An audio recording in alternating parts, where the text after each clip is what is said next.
L'organisation IFDC nous a soutenus, nous a cofinancé à hauteur de 50% pour mettre sur place ce dispositif d'irrigation.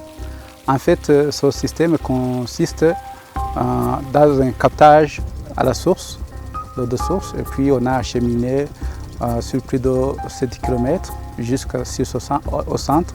Et puis on a construit un réservoir de 120 mètres cubes.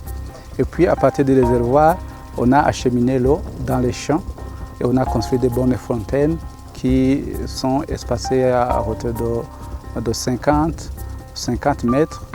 Et puis à partir de ces bornes fontaines, on peut brancher des tuyaux flexibles et avec ces tuyaux flexibles, on peut arroser les cultures, notamment les cultures de pommes de terre.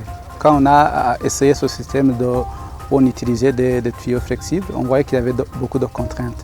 On a alors imaginé un autre système où on n'aurait pas à promener un tuyau flexible. On a cherché des tuyaux qu'on pouvait installer et puis déplacer sur un autre champ.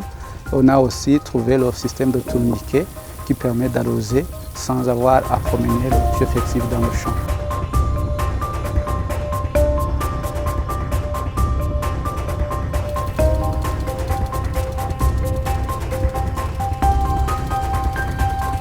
Avec le système d'irrigation, on a pu échelonner les cultures de pommes de terre. Par exemple, on peut cultiver au mois de septembre, au mois d'octobre, au mois de décembre, au mois de janvier, mars, même juin, parce qu'on n'a pas peur de manquer d'assez d'eau pour irriguer les champs.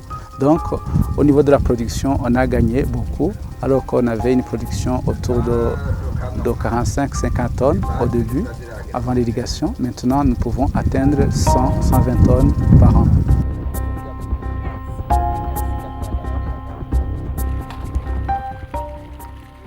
On voudrait étendre la superficie cultivable au niveau de la saison sèche. C'est pourquoi il faudrait d'autres équipements plus adaptés pour l'irrigation, que ce soit les tourniquets ou les canaux d'arrosage ou bien les tuyaux déplaçables pour augmenter, pour étendre la superficie qu'on peut cultiver. Une autre chose qui va avec cette extension de la capacité de stockage de culture, c'est aussi la capacité de stockage des semences. Parce que la pomme de terre, pour être plantée, doit passer un temps dans le hangar. Et on est limité par la superficie de nos hangars.